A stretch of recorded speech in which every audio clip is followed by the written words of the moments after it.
1:2 অৰ্থাৎ প্ৰথম বছৰ আমি 30,000 লোকক যুৱক যুৱতীকে সহায়টো কৰিম আৰু তাৰ পিছত আমি আৰু 70,000 ল'ৰা ছোৱালী কৰিম দ্বিতীয় পৰ্যায় প্ৰথম পৰ্যায়ৰ যেটো 30,000 ল'ৰা ছোৱালীক আমি সহায় কৰিম তেওঁলোকৰ জিলা পৰ্যায়ৰ ইন্টাৰভিউ 16 আগষ্টৰ পৰা আমি আৰম্ভ কৰিম আৰু 5 ছেপ্টেম্বৰত আমি এই ইন্টাৰভিউটো সমাপন কৰিম আৰু 30 ছেপ্টেম্বৰত আমি 30,000 যুৱকক 2 লাখ টকাৰ যেটো আঁচনি সেই আঁচনিৰ অংশসমূহ আমি বিতৰণ কৰিম আৰু জিলা উপায়ুক্তসকলৰ লগত এই বিষয়ে আমি ডিটেইল আলোচনা কৰিলো যাতে কোনো ক্ষেত্ৰতে কতো খেলিমেলি নহয় দ্বিতীয়তে আপোনালোকে জানে যে অসমৰ স্বচ্ছ নিযুক্তি এটা ভাৰতবৰ্ষ পৰ্যায়তো চৰ্চিত হৈছে অহা যি আমাৰ পৰীক্ষা হ'ব তৃতীয় আৰু চতুৰ্থ শ্ৰেণী এটা পৰীক্ষাত 11 লাখ পৰ্যন্ত প্ৰাৰ্থী হৈছে গতিকে জিলা উপায়ুক্তৰ সন্মিলনীত আমি আলোচনা কৰিলো যে কেনেকে আমি অতি সুন্দৰভাৱে এইবাৰো স্বচ্ছতাৰে সৈতে এই পৰীক্ষাটো সম্পূৰ্ণ কৰিব পাৰোঁ তৃতীয়তে আৰু এটা বিষয় আলোচনালৈকে আহিছিলে যে মুখ্যমন্ত্ৰী নিযুত মইনা আঁচনি এই নিযুত মইনা আঁচনিখন অহা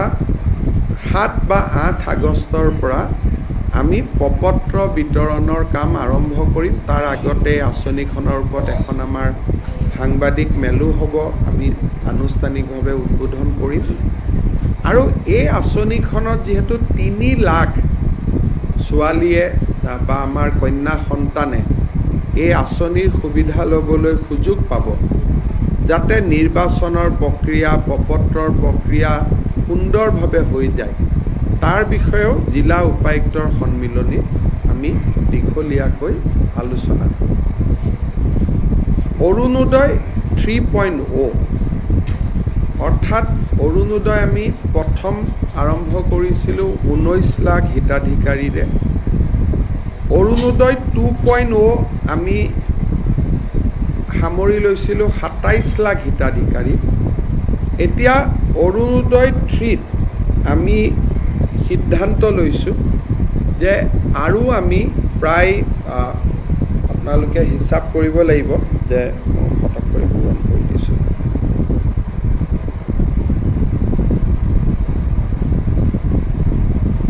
আমি আৰু 20 লাখ হিতাধিকাৰী এই আঁচনিৰ আমি অধীনলৈ আনিব খুজিছোঁ যদি 20 লাখ হিতাধিকাৰীক এই আঁচনিৰ অধীনলৈ আনো তেতিয়াহ'লে এই আঁচনিৰ অধীনত বেনিফিটেড পৰিয়ালৰ সংখ্যা 47 লাখলৈকে বৃদ্ধি পাব আমি অৰুণোদয় 2.0 আধাৰ আৰু ৰেচন কাৰ্ডৰ লগত জড়িত নাছিল তাৰ কাৰণে মই যোৱাকালি পৰহি যেতিয়া উপায়ুক্তৰ সন্মিলন আৰম্ভ হৈছিল মই কৈছিলোঁ যে কিছুমান অৰুণোদয় হিতাধিকাৰী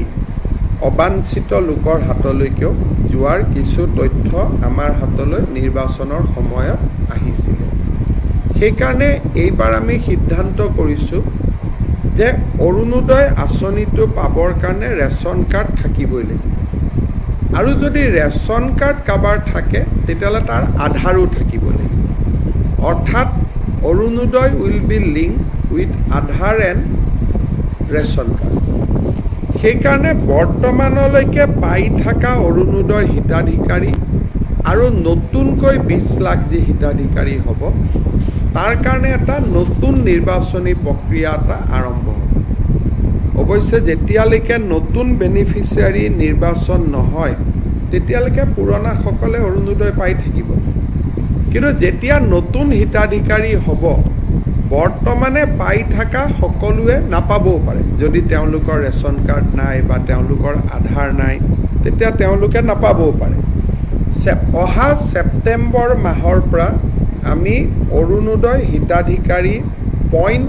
3 কাৰণে অৰুণোদয় 0.3 এই হিতাধিকাৰী নিৰ্বাচনৰ প্ৰক্ৰিয়াটো আমি আৰম্ভ কৰিম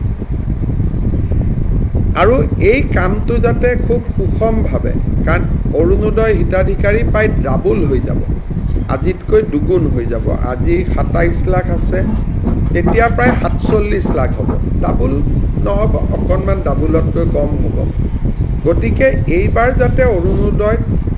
প্ৰত্যেকটো ৰেচন কাৰ্ড থকা পৰিয়াল প্ৰত্যেকটো হয়তো নহ'ব 80% হ'ব ৰেচন কাৰ্ড প্ৰায় 55 লাখৰ আছে আমাৰ অৰুণোদয় 47 লাখ কিন্তু যেহেতু অৰুণোদয়ত ক্ৰাইটেৰিয়া আছে 4খন গাড়ী থাকিলে নাপায় মন্ত্ৰী এমএলএৰ পৰিয়ালে নাপায় পঞ্চায়তৰ পৰিয়ালে নাপায় সেইকাৰণে আমি ভাবিছোঁ যে 47 lakh will be a sufficient number